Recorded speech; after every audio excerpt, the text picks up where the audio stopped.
Shabbat Shalom again. Invite you, if you'd like, you can close your books for a few moments. Just be with me as we talk about Torah for a little bit.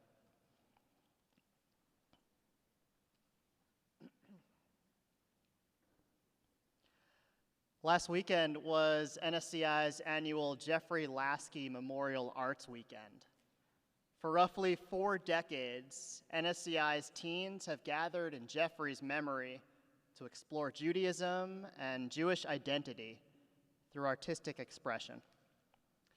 This year, the teens, some of whom are here, joined by local playwright and comedian Mac Cherney to learn about comedy writing and performance.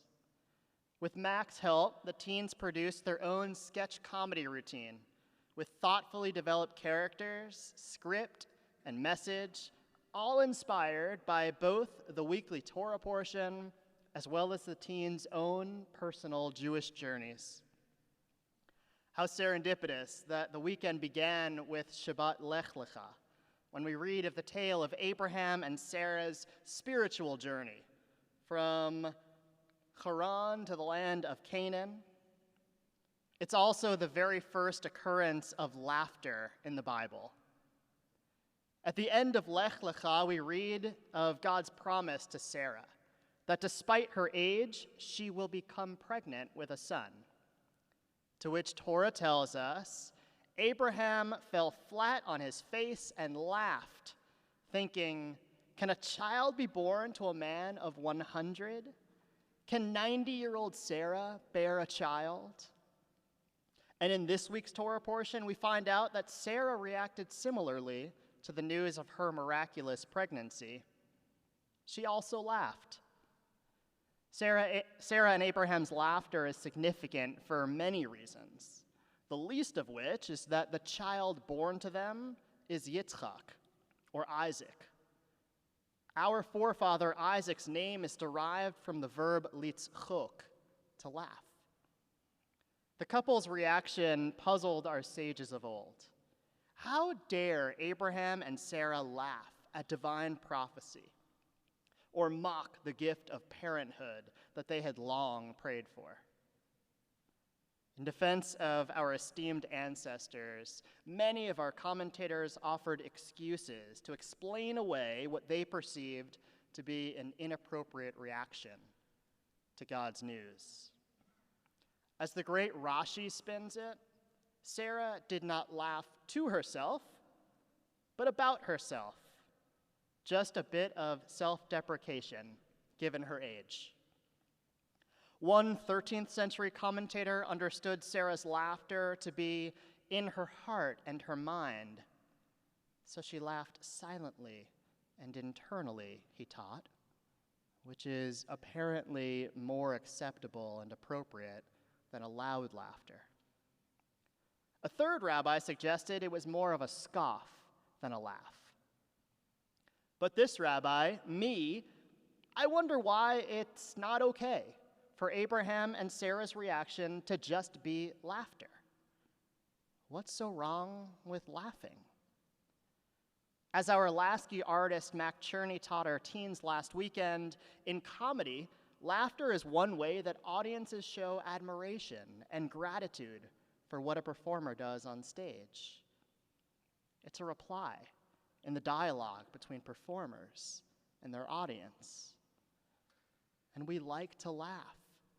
As comedian Lynn Harris explains, today comedy is a national vernacular, a social and cultural force.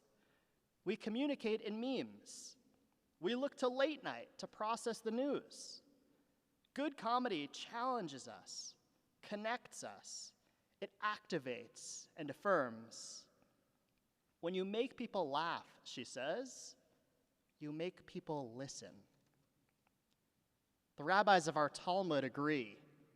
In a discussion of how exactly scholars should introduce matters of Jewish law, we read of the great Rabbi.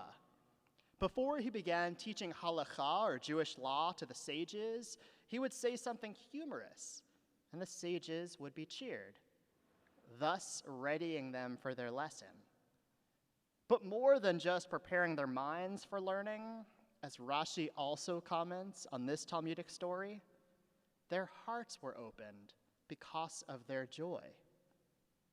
Surely, in this week's Torah portion, Abraham and Sarah deserve to laugh. It was a long road for the couple, literally. At this point in the biblical narrative, they're wandering from Haran to Canaan. Remember last week they were commanded by God, Lech Lecha, go forth from your land, your birthplace, your father's house, to the land that I will show you. Immediately, Abraham, Sarah, and their nephew Lot left all that they knew behind to faithfully do exactly what God had asked of them. If you remember, their journey is marked with many struggles along the way. Bitter jealousy and fighting between Sarah and Hagar. The elderly Abraham is asked to circumcise himself as a sign of his commitment to the eternal. And for chapters, the two pray to be blessed with a child. Then all of a sudden, in this week's Torah portion, they are visited by mysterious guests to their tent who tell Abraham that Sarah will indeed bear a child. So they laughed. An utterly human response upon hearing exciting news, especially when this news is totally unexpected. In his article, May You Be Inscribed for a Good Laugh, Rabbi Meir Soloveitchik cites this teaching from psychologist Dr. Richard Weissman. The idea is that we laugh at things that surprise us because they seem out of place. It's funny when clowns wear outrageously large shoes or have especially large noses. Or, I might add, writes Soloveitchik, when 90-year-old woman becomes a matriarch. Unexpected, nonetheless a major milestone in the life of Sarah and Abraham, as well as the greater narrative of our people. Surely it is significant that Isaac is named for laughter because his birth inverted expectations, vindicated Sarah and Abraham's faith, and laid the foundation for a people who would confound those expectations again and again, thereby vindicating this faith throughout the generations. Last weekend, our Lasky participants laughed alongside Sarah and Abraham when we unpacked these scenes from Torah. You can imagine the comedy they created, inspired by the news that someone their great-grandmother's age was going to have a baby. They all have quite the imaginations. It was invigorating for me to watch the teens immerse themselves in the Torah text in their exploration of comedy and performance. Lynn Harris is right.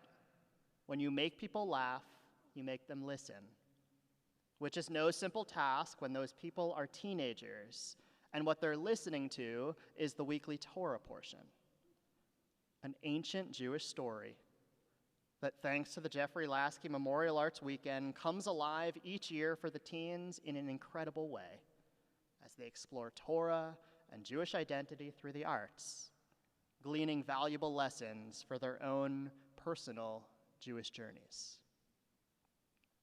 Shabbat Shalom.